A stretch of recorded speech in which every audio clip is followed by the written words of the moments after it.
Hello दोस्तों, welcome back to our YouTube channel education river. This is my second video, my interview experience. और अगर अभी तक आप लोगों ने मेरी पहली वीडियो नहीं देखी है जो CDRI लखनऊ पे थी, सो आप देख सकते हैं, लिंक मैंने डिस्क्रिप्शन बॉक्स में दे रखा है। सो आज की वीडियो में हम ISC बेंगलोर इंटरव्यू एक्सपीरियंस के बारे में बात करने वाले हैं। ये इंटरव्यू काफ़ी ज़्यादा इम्पॉर्टेंट है मेरी लाइफ में, बिकॉज मैंने बहुत सारी चीज़ें इससे गेन की थी, बहुत सारी चीज़ों एक्सपीरियंस लिया था जो कि मेरे आगे आने वाले इंटरव्यू में काम आया था। सो इसी एक्सपीरियंस को मैं आपके सामने शेयर करने वाली हूँ। और आज इस वीडियो में हम इन 5 टॉपिक के बारे में बात करने वाले हैं जो मैंने इस इंटरव्यू से सीखा था। सो जो आपको मेरी स्क्रीन पे दिख भी रहे होंगे, सो हम one by one in topic के बारे में हम डिस्कस करेंगे। सो हम स्टार्ट करते हैं।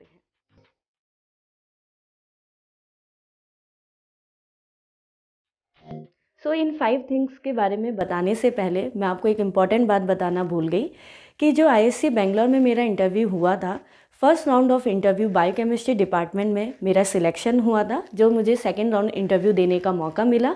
एंड आफ्टर डैट मेरा जो नेम था वो वेटिंग लिस्ट में था। हालांकि जनरल में थी, इसलिए वेटिंग लिस्ट क्लियर नहीं हो पाई थी। सो अब मैं स्टार्ट करती हूँ कि क्या क्या इंपॉर्टेंट बातें हैं जब मैंने ISC बेंगलोर का इंटरव्यू दिया था। सो फर्स्ट इंपॉर्टेंट बात ये आती है मोड ऑफ इंटरव्यू। ये इंटरव्यू ऑनलाइन था या ऑफलाइन? मेरे टाइम पे ये इंटरव्यू ऑफलाइन हुआ था। मैंने बेंगलोर जाके ही इंटरव्यू दिया था। उसके बाद इस इंटरव्यू में आपके 2 राउंड होते हैं, फर्स्ट राउंड, सेकेंड राउंड। हर डिपार्टमेंट के 2-2 राउंड होते हैं। एक्चुअली आपको 6 डिपार्टमेंट है लाइफ साइंस के बच्चों के लिए, जिसमें आप जब फॉर्म भरोगे तो आपको 3 प्रेफरेंस होंगी जो आप फिल कर सकते हो आपकी चॉइस के अकॉर्डिंग। और हर डिपार्टमेंट का 2-2 इंटरव्यू होता है।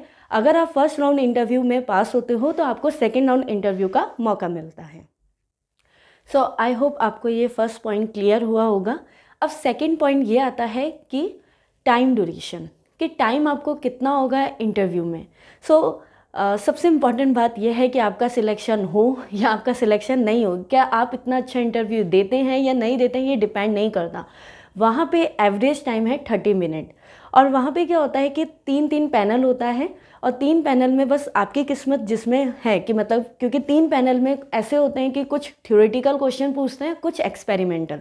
वो आपकी किस्मत पे है कि आपको किस पैनल में मिलता है।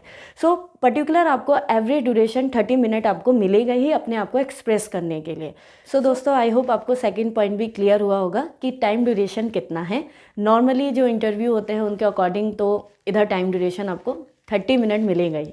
अब थर्ड पॉइंट ये आता है कि व्हाट दे आस्क क्वेश्चन। शायद इसी वजह से आप ये मेरी वीडियो देख रहे होंगे कि क्या क्या क्वेश्चन पूछे जाते हैं ISC बेंगलोर में। ये सबसे इम्पॉर्टेंट पार्ट है और इसे मिस मत कीजिएगा और आप इसको ज़रूर देखिए। मैं वन बाय वन आपको बताने वाली हूँ, क्योंकि मैंने 3 डिपार्टमेंट में अपनी प्रेफरेंस रखी थी। सबसे पहली प्रेफरेंस थी मेरी बायोकेमिस्ट्री में, सेकेंड थी cell and molecular biology department, and third थी मेरी MRDG यानी कि डेवलपमेंटल बायोलॉजी डिपार्टमेंट में। फर्स्ट राउंड जो था मेरा सभी में हुआ था, क्योंकि आपको फर्स्ट राउंड इंटरव्यू का चांस सभी में मिलेगा। लेकिन सेकेंड राउंड में मुझे सिर्फ चांस बायोकेमिस्ट्री डिपार्टमेंट में मिला था, क्योंकि मेरा उधर ही सिलेक्शन हुआ था। वन बाय वन मैं आपसे डिस्कस करने वाली हूँ कि फर्स्ट राउंड इंटरव्यू में उनने मुझसे क्या क्या क्वेश्चन पूछे थे। मैं बायोकेमिस्ट्री डिपार्टमेंट के फर्स्ट राउंड इंटरव्यू के क्वेश्चंस डिस्कस करने वाली हूँ। सबसे पहले आप याद रखिए, इम्पॉर्टेंट बात यह है कि ISC बेंगलोर में चाहे आपने डेजर्टेशन किसी भी टॉपिक में किया हो, वो आपसे नहीं पूछने वाले कि आपका MSc में डेजर्टेशन क्या था। वो आपसे आपका इंट्रोडक्शन भी नहीं पूछते हैं। एक सर या मैम होती हैं, वो आपका इंट्रोडक्शन खुद ही बता देते हैं। फिर उसके बाद वो बस आपसे एक क्वेश्चन पूछते हैं कि विच योर इंटरेस्ट एरिया, आपका इंटरेस्ट एरिया किन किन चीज़ों में है। आपको बोलना पड़ता है। और एक चीज़ मुझे था, मैंने तो 3 इंटरेस्ट एरिया बताए थे बायोकेमिस्ट्री डिपार्टमेंट में। पहला मैंने बोला था सेल बायोलॉजी, सेकंड मैंने बोला था इम्यूनोलॉजी, और थर्ड मैंने बोला था बायोकेमिस्ट्री।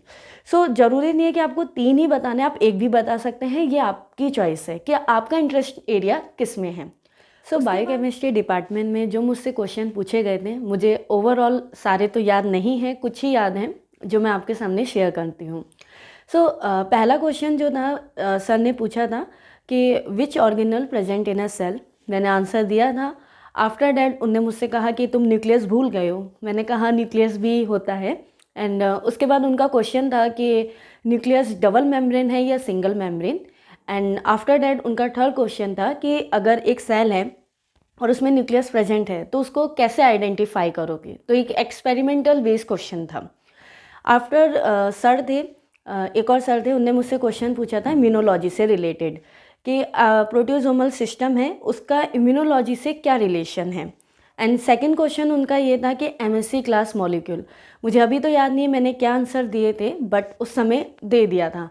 थर्ड जो था, मैम ने क्वेश्चन पूछा था बायोकेमिस्ट्री डिपार्टमेंट की, उन्हें बोला था कि जाइए बोर्ड पे मार्कर लीजिए, क्योंकि आईएससी बेंगलोर में अगर आप इंटरव्यू दे रहे हैं तो आपको बोर्ड पे वो कुछ भी क्वेश्चन पूछते हैं, कुछ भी एक्सपेरिमेंटल बेस्ड वो क्वेश्चन डिज़ाइन कराते हैं। सो मैम ने बोला था हीमोग्लोबिन मॉलिक्यूल है उसको आप आइडेंटिफाई कैसे करोगे, उसके लिए एक्सपेरिमेंटल डिज़ाइन कीजिए। सो ये क्वेश्चन थे जो मुझे याद थे। बट हाँ, मैं ये कह सकती हूँ उस इंटरव्यू देने के बाद 30 मिनट वहाँ पे स्टे करना मेरे लिए बहुत टफ था, और क्योंकि लैंग्वेज का प्रॉब्लम था। बट उनने ऐसा कुछ नहीं था, वो ज़रूरी नहीं है कि आपको इंग्लिश में ही बोलना है, वो खुद कह रहे थे आपको जो इजी है आप उस लैंग्वेज में आंसर दे दीजिए। मेरे को हिंदी इजी लगा तो किसी किसी क्वेश्चन में मैंने हिंदी में आंसर दिए हैं। एंड उसके बाद मेरा इसमें सिलेक्शन हो गया था और मुझे चांस मिला था सेकेंड राउंड इंटरव्यू में। सो बायोकेमिस्ट्री डिपार्टमेंट का जो सेकेंड इंटरव्यू है उसके क्वेश्चन मैं थोड़ी देर में डिस्कस करूँगी, और अभी जो मेरा 2 डिपार्टमेंट में इंटरव्यू हुआ है उसके क्वेश्चन मैं डिस्कस करती हूँ। So cell and molecular biology department में मुझसे क्या क्या क्वेश्चन पूछे थे, फिर से वही 3 चीज़ें तो सेम थी। इंट्रोडक्शन नहीं पूछा गया था, डेजर्टेशन के बारे में भी नहीं था। थर्ड क्वेश्चन यही था कि which is your interest area, और मैंने फिर से वही 3 बताए थे, बट इस बार मैंने चेंज किया था। इस बार मैंने cell biology, immunology and virology पे बोला था। उसके बाद उनके क्वेश्चन थे, पहला क्वेश्चन उनका इम्यूनोलॉजी से था, एमएससी फर्स्ट एंड सेकेंड के बारे में मुझे बताना था। सेकेंड क्वेश्चन जो था वो थोड़ा एक्सपेरिमेंटल बेस पे था। वो सेकेंड सर ने पूछा था कि which growth factor increase the growth of liver, और उस समय तक मुझे याद नहीं था कि जो ग्रोथ फैक्टर होता है वो कौन सा होता है। एंड थर्ड उसके बाद ये था कि मुझसे बोला गया कि जाइए और ब्लैक गोट में एमएससी फर्स्ट और सेकेंड को मतलब स्ट्रक्चर बनाइए कि उनका स्ट्रक्चर्स क्या होता है। उसके बाद मैम ने बोला कि एक्सपेरिमेंटल डिज़ाइन कीजिए कि MSc first molecule present in a cell. So एक ये क्वेश्चन था। थर्ड क्वेश्चन ये था कि what is restriction enzyme and what is the frequency of cutting the DNA, मतलब इनकी फ्रिक्वेंसी क्या होती है रेस्ट्रिक्शन एंजाइम की, और उसको आप कैसे कैलकुलेट करते हो। सो अगर आप सीएसआर एग्ज़ाम या कोई भी एग्ज़ाम देते हो तो आपने इसके बारे में पढ़ा होगा रेस्ट्रिक्शन एंजाइम। सो ये जो क्वेश्चंस थे वो पूछे गए थे। सो जो मैंने अभी आपको क्वेश्चन डिस्कस किए वो cell and molecular biology department में पूछे गए थे। सो जो थर्ड इंटरव्यू था मेरा डेवलपमेंटल बायोलॉजी यानी कि एमआरडीजी डिपार्टमेंट है आईएससी बेंगलोर, उसमें था। सो उसमें मेरे से फिर से वही 3 क्वेश्चन रिपीट थे। इंट्रोडक्शन नहीं पूछा गया था, डेजर्टेशन के बारे में कुछ नहीं पूछा गया, और तीसरा इंटरेस्ट एरिया। मुझे यहाँ पे लगा कि मुझे इंटरेस्ट एरिया डेवलपमेंटल बायोलॉजी बोलना चाहिए था, बट नहीं, मैंने फिर से वही cell biology, immunology and biochemistry बोल दिया था। सो यहीं से क्वेश्चन स्टार्ट थे। एक सर थे जिनने मुझसे इम्यूनोलॉजी के ही बहुत सारे बेसिक क्वेश्चन पूछे थे, बट उस टाइम पे शायद मेरी नॉलेज इतनी नहीं थी। सो मुझसे 1 बाय 1 मैं क्वेश्चन डिस्कस करती हूँ। पहला क्वेश्चन था what is antigen. Second question था इन्फ्लामेशन स्टेप, कैलोर, रेडोर, इनके बारे में मुझे डिस्क्राइब करना था पूरा। थर्ड क्वेश्चन था B cell marker, and fourth question था एंटीबॉडी। सो एंटीबॉडी के बाद उन्हें बोला जाइए ब्लैक बोर्ड में और उसके बाद एंटीबॉडी का स्ट्रक्चर बनाइए। मैंने स्ट्रक्चर बना दिया था। फिर उसके बाद उन्हें बोला, एक्चुअली मैं भूल गई थी कि मैंने डाइसल्फाइड बॉन्ड नहीं बनाए थे, तो उन्होंने कहा कि it is a correct structure. मैंने कहा नो आई फॉरगॉट। सो मैंने फिर डाइसल्फाइड बॉन्ड बनाए थे। आफ्टर दैट मैम ने क्वेश्चन पूछा मुझसे कि ये जो आपने एंटीबॉडी बनाई है उसके बाद इसके 4 फ्रैगमेंट होते हैं। सो इसको आप कैसे डिफाइन करोगे कि ये 4 फ्रैगमेंट प्रेजेंट है इन एंटीबॉडी। मैंने बोला पीसीआर, बट मैं सही आंसर में नहीं थी और मुझे भी अभी तक वो सही आंसर नहीं पता है। सो ये जो क्वेश्चन था वो एक्सपेरिमेंटल बेस पे था। सो अभी मैंने आपको इन तीनों डिपार्टमेंट के फर्स्ट इंटरव्यू में पूछे जाने वाले क्वेश्चंस के बारे में बताया।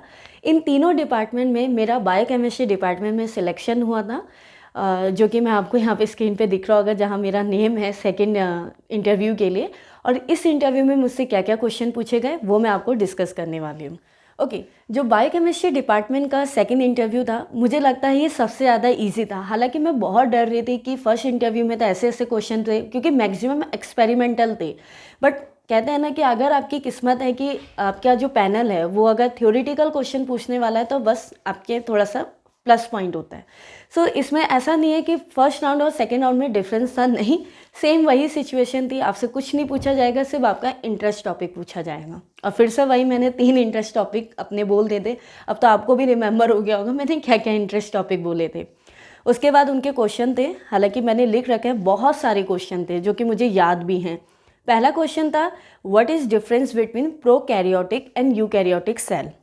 सेकेंड क्वेश्चन था, mitochondria and chloroplast related to prokaryotic cell, how you defined as, ऐसा क्वेश्चन था। थर्ड क्वेश्चन था, macrophage, what is macrophage and which receptor response to innate immunity. ये क्वेश्चन मुझे याद नहीं आ रहा था और मैं इसका आंसर मतलब दे नहीं पा रही थी उस टाइम पे। फिर उसके बाद फिफ्थ क्वेश्चन था कि व्हाट इज़ एमएससी मॉलिक्यूल। ये तो मेरे ख्याल से फेवरेट क्वेश्चन था उन लोगों का, मुझे खुद याद हो गया था। सिक्स क्वेश्चन था कि जब मैं आंसर दे रही थी तो मैंने बीच में कुछ भी ऐसा बोल दिया था, क्योंकि इंटरव्यू में यही होता है कि आप कुछ भी बोल रहे होते हैं ना, वो वहीं से आपसे क्वेश्चन उठा लेते हैं। सो एक्सरे क्रिस्टलोग्राफी के बारे में मुझसे पूछा गया था।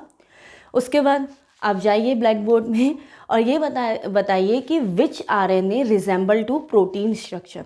सो मैंने फिर आंसर दिया था आरएनए, शायद मेरा आंसर गलत था क्यों, और लेकिन फिर उन्होंने बोला कि आप ये आंसर बोल रहे हो सो हमें कन्वेंस कीजिए कि आप राइट हो। सो कन्वेंस करना वो सीरियसली बहुत मुश्किल था। सो ये एक एक्सपेरिमेंटल क्वेश्चन था after that. So first round और सेकेंड राउंड में क्या क्या क्वेश्चन पूछे गए थे वो मैं आप लोगों से डिस्कस कर चुकी हूँ और कोई डिफरेंस नहीं होता है, first round second round same होता है। सो फोर्थ पॉइंट ये है कि what I did mistake and what I learn it, मैंने क्या सीखा अपने इस इंटरव्यू से। और सबसे पहले मैं डिस्कस करना चाहती हूँ मेरी गलतियाँ क्या थी। मुझे अपनी गलती ये लगती है कि हमेशा ज़रूरी नहीं है कि आपको 3 ही प्रेफरेंस देनी है कि आपका इंटरेस्ट एरिया इन्हीं 3 में, नहीं। अगर आपका एक में है तो आप उस एक इंटरेस्ट एरिया को बोल सकते हो और उसके बारे में आपको A to Z पता होना चाहिए। यानी कि कुछ भी आपको थोड़ा बहुत पता है और आप जस्ट बोल दे रहे हो, ऐसा नहीं होना चाहिए। सेकेंड, आपको एक्सपेरिमेंटल अच्छे से पता होना चाहिए। ज़रूरी नहीं आपने किसी लैब में काम किया हो, बल्कि आपको उसके कंसेप्ट क्लियर होने चाहिए। अगर आपको कंसेप्ट क्लियर है तो आप इजीली तरीके से आंसर दे सकते हैं। एंड थर्ड पॉइंट जो कि मुझे लगता था, लैंग्वेज बैरियर। ज़रूरी नहीं है कि आपको इंग्लिश नहीं आती है तो आप आंसर नहीं दे सकते हो। अगर आपका कंसेप्ट क्लियर है, अगर आप अपने आंसर में हो बहुत अच्छे से, तो आप हिंदी में भी दे सकते हो। वहाँ पे कोई रिक्वायरमेंट नहीं था कि आपको इंग्लिश में ही बोलना है। सो ये जो 3 थिंग्स थी जो कि मैंने मिस्टेक की थी वो आप नहीं कीजिएगा। और मैंने क्या सीखा था इस इंटरव्यू से कि इंग्लिश बैरियर नहीं है, और मैं अगर इंटरव्यू में हिंदी में भी आंसर देती हूँ तो भी ठीक है।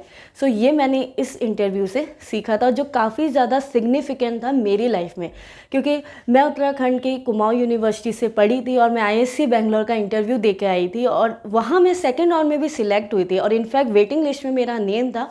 वो भी मेरे लिए बहुत बड़ी बात थी और बहुत बड़ी अचीवमेंट थी।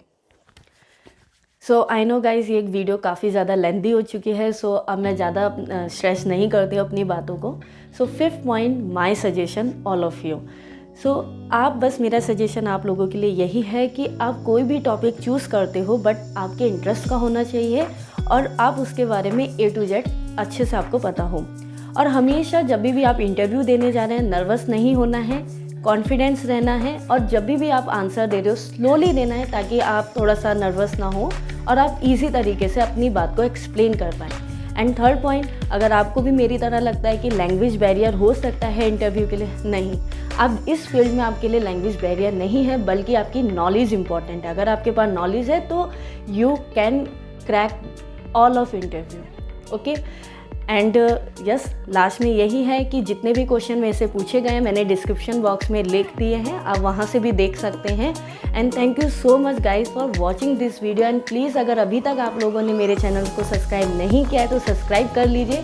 एंड अगर आपको ये वीडियो अच्छी लगी है तो प्लीज़ लाइक कीजिए, कमेंट कीजिए एंड शेयर कीजिए। जिन लोगों के लिए वीडियो काफ़ी ज़्यादा हेल्पफुल रह सकती है, या जो भी इंटरव्यू की प्रिपरेशन कर रहे हो, जिनको बहुत ज़्यादा नर्वस है कि वो कर पाएंगे या नहीं। So guys, I hope all the best for interview and bye bye.